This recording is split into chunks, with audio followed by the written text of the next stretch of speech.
તો અમદાવાદના સાણંદના ચેખલા ગામે ખેડૂતોના હાલ બેહાલ થયા છે। વર્ષો જૂની કેનાલમાં આવતા દૂષિત પાણીથી ખેડૂતો પરેશાન થયા છે। જેઠલજથી નળ સરોવર જતી કેનાલમાં ગંદુ અને કેમિકલ વાળું પાણી જોવા મળ્યું। છેલ્લા 15 વર્ષથી ગંદુ અને કેમિકલ યુક્ત પાણી આવતા હોવાનો આરોપ લગાવવામાં આવ્યો છે। કેમિકલના ટેન્કર કેનાલમાં ઠલવાયા હોવાનો પણ આરોપ છે। કેનાલમાં ફીડવાળું પાણી આવતા ખેતીમાં નુકસાન પહોંચે છે। 10 ગામના અંદાજે 20,000માંથી 50% ખેડૂતોને માઠી અસર પહોંચી છે। સૌથી વધુ ઘઉં, ડાંગર, એરંડાના ઊભા પાકને નુકસાન પહોંચે છે। 20 દિવસ પહેલા ખેડૂતોએ સરપંચને રજૂઆત કરી છે। તલાટીને લેખિતમાં રજૂઆત કરી સમસ્યા દૂર કરવાની માંગ કરવામાં આવી છે।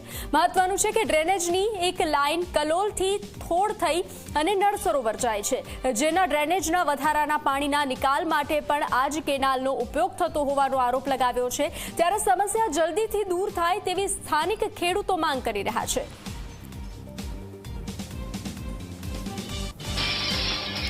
તો વધુ વિગતો સાથે સંવાદદાતા દર્શલ જોડાઈ ચૂક્યા છે। દર્શલ, ખેડૂતો પરેશાન અને કેનાલમાં કેમિકલ યુક્ત ફીણવાળું પાણીનું સામ્રાજ્ય જોવા મળી રહ્યું છે। ખેડૂતો માંગ કરી રહ્યા છે કે આનો કોઈ નિકાલ કરવામાં આવે। શું વધુ વિગતો?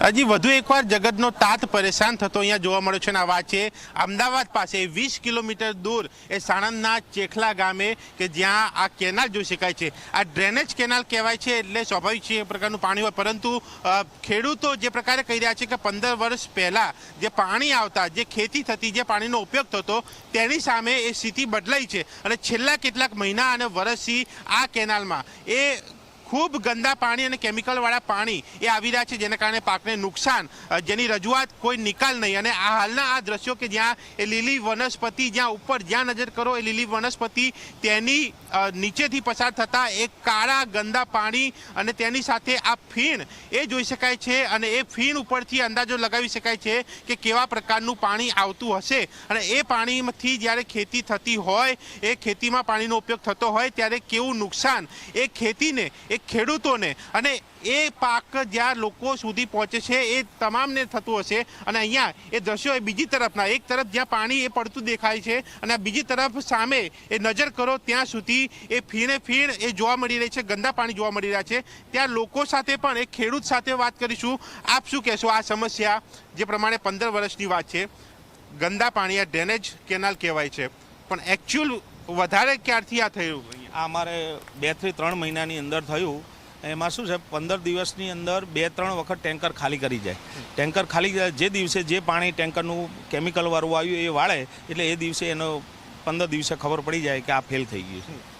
અને આશરે અમારા ગામ હશે 15 થી 20 ગામો છે, એમાં ઘઉં, ડાંગર, શાકભાજી વગેરે બધા પાકમાં નુકસાન બહુ થયું છે।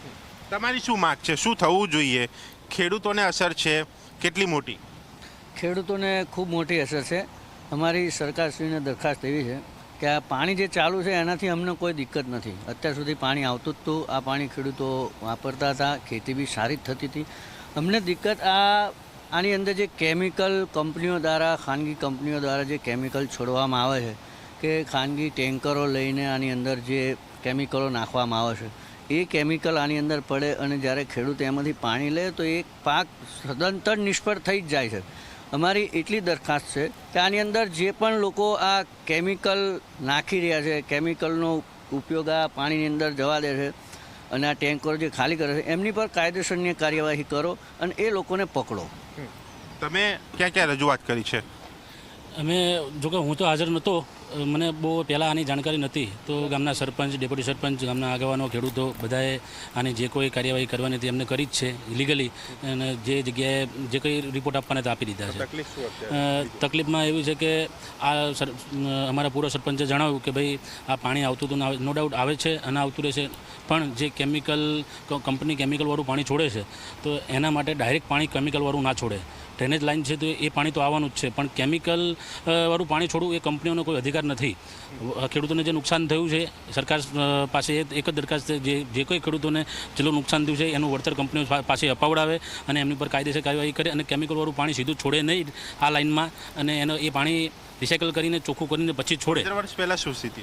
આ પાણી જે તે સમયે 15 વર્ષ પહેલાં આટલો બધો વિકાસ પણ નહોતો એ બાજુ આ સાઈડ અમારે ત્યાં તો અત્યારે કોઈ બાંધકામ કે એવું કોઈ સોસાયટીઓ નથી પડી આગળ બોપલ સાઉથ બોપલ આવશે આંચડા આવશે ગોતા આવશે બધા એ ત્યાં આગળ સોસાયટીઓ બની તો એની ડ્રેનેજ લાઈનનું પાણી અહીંયા આવે છે તો એ તો આવવાનું જ છે તો અમારે જે તે સમયે પહેલાં પાણી ચોખ્ખું જ આવતું હતું તો કે એ સમયે આ લાઈન અત્યારે જો એના ડ્રેનેજ લાઈનમાં આ લોકોએ સરકારે જો અંદર આ લાઈન એડ કરી છે તો હવે તો આપણને જાણકારી હોય પણ ના પણ હોય બરાબર તો આ પાણી અત્યારે તો આ કન્ડિશનમાં આવે છે પણ કેમિકલ જે કંપનીઓ કેમિકલવાળું પાણી છોડે છે એ ડાયરેક્ટ ના છોડે કેમિકલવાળું પાણી ન છોડે તમારું શું કહેવું છે નુકસાન કેટલું નુકસાનમાં મારું નામ છે વાઘેલા મનુભાઈ જસમત સંઘ મારું સામે જ છે ખેતર હું 3 વાર ખેડી દીધું કે પહેલાં મેં મકાઈ કરી આ પાણીથી વર્ષોથી પાણી ચાલુ છે અને અમે વાવીએ છીએ અને અમે કરીએ જ છીએ ખેતી આ પાણીમાં કોઈ નુકસાન નહોતું આ 2 મહિના 3 મહિના પછી આ વખત કેમિકલનું પાણી છોડવાથી મેં ટેન્કર છોડવાથી